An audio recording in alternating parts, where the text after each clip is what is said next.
तारखेला त्यांनी आंदोलन करू नये अशा पद्धतीची ही विनंती केली. थोडं शांतीने सबुरीने घ्यावं. हा बरोबर आहे. तर मागच्या वेळेला बीडला किंवा 2-3 ठिकाणी जे आमदाराच्या घरावर हल्ले झालेत, कसं आहे मग याचा फायदा कुणी अपप्रवृत्तीने घेता कामा नये आंदोलनाचा. नाहीतर मग आंदोलनाच्या माध्यमातून मागच्या वेळेला आपण बघितलं मग आंदोलनही बदनाम होते यातून. एवढ्या मोठ्या प्रमाणात आंदोलन आहे, सगळे समाज बांधव एकवटलेले आहेत, इतकं शांततेत आंदोलन चाललेलं आहे आणि शेवटी मग एखाद्या आंदोलनातून कोणाचं घर जाळायचं, कोणाची गाडी जाळायची, कुठे तिकडे जीवहानी झाली, मग आंदोलन हे भरकटतं. ते भरकटू नये ही आमची इच्छा आहे आणि म्हणून आम्ही विनंती केली की बाबा असं सरकारचं काम तुम्ही बघतात, सरकार किती प्रामाणिकपणे काम करत आहे हे तुम्ही बघतात, किती सगळे अधिकारी याच्यात कामाला लागलेले आहेत याची आपल्याला कल्पना आहे आणि म्हणून आमची हीच विनंती आहे की बाबा या आंदोलनाच्या माध्यमातून कुठेतरी अजून समाजकंटक प्रवृत्ती पुढे येतील, कुठेतरी मध्ये घुसतील, कुठेतरी मग अजून वेगळ्याच प्रकारचा प्रयत्न करेल, म्हणून हे होऊ नये यासाठी आमची विनंती आहे. भाऊ, तुम्ही बोलताना म्हटलं की 2 ऑप्शन सरकारकडे आहेत, नेमके काय ऑप्शन असतात?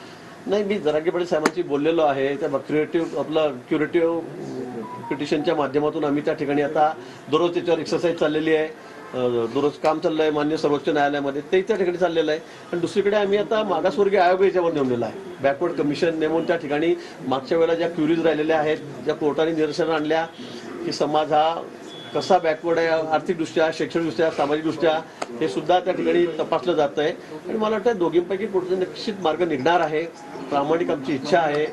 आणि म्हणून या संदर्भामध्ये कुठेही यावेळेला कमी पडता कामा नये आम्ही, अशी आमची प्रामाणिक इच्छा आहे. आणि म्हणून हे टिकणारं आरक्षण, याच्यामध्ये कुठेही मग कमी जास्त झालो आणि मग ते फेटाळलं गेलं किंवा नाकारलं गेलं असं होता कामा नये, ही आमची शासनाची प्रामाणिक भूमिका यामध्ये आहे. 24चा आग्रह सोडावा असं काय पाटील काय म्हणतात?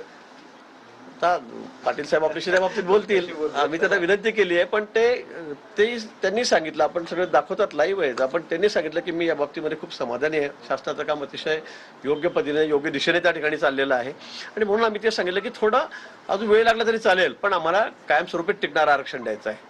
वेळ लागण्याचं कारण हेच आहे की आम्हाला कुठे याच्यामध्ये अजून पुन्हा ते नाकारलं गेलं, फेटाळलं गेलं असं होता कामा नये, ही शासनाची प्रामाणिक इच्छा आहे.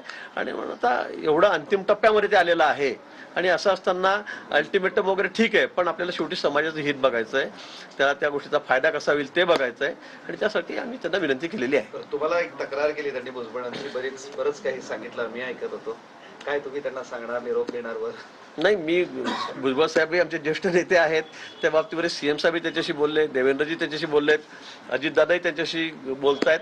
मला वाटतं ते खरं आहे कुठेतरी. मी जरांगे पाटील साहेबांना तेच म्हटलं, जरांगे पाटलांना मी सांगितलं की आपल्या दोन्हीकडून थांबवा, दोन्हीकडून थांबलं पाहिजे, मग शब्दाने शब्द निघतो, अधिकार निघतो. आम्ही त्यांनाही सांगितलेलं आहे, मी स्वतः विनंती करणार आहे भुजबळ साहेबांना, माझे त्यांचे चांगले संबंध आहेत, त्यांनाही मी सांगितलं की आता हे कुठेतरी थांबलं पाहिजे, कारण कुठेही समाजामध्ये दुही निर्माण होता कामा नये. शेवटी आपण वर्षानुवर्ष एका ठिकाणी राहतोय, आपल्या घराशेजारी घरं आहेत, आपलं म्हणजे हे पहिल्यांदा असं झालं, मला असं वाटतं पहिल्यांदा असं होत आहे, पण हे होऊ नये ही आमची सर्वांची इच्छा आहे, सरकारची प्रामाणिक इच्छा आहे.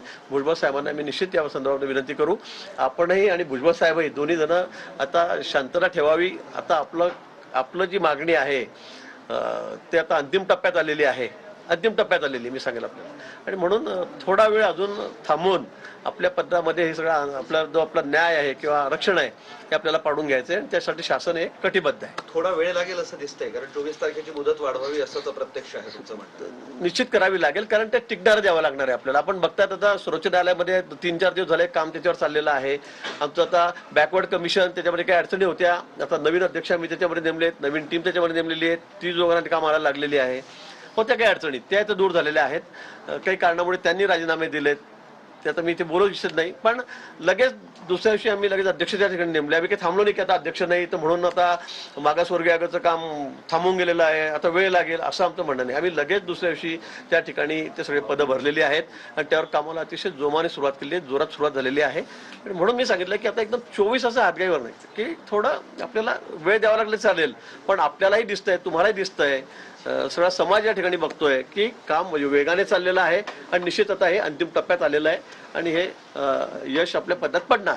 म्हणून त्यांना विनंती आहे की 24 तारखेचा आग्रह न धरता थोडं आपण थांबावं, आपण स्वतः ते बघतात. थँक्यू. सर हिंदी में बता दीजिए खाली शॉर्ट में कि क्या चर्चा हुई और क्या 24 तारीख की डेट पे डेडलाइन है?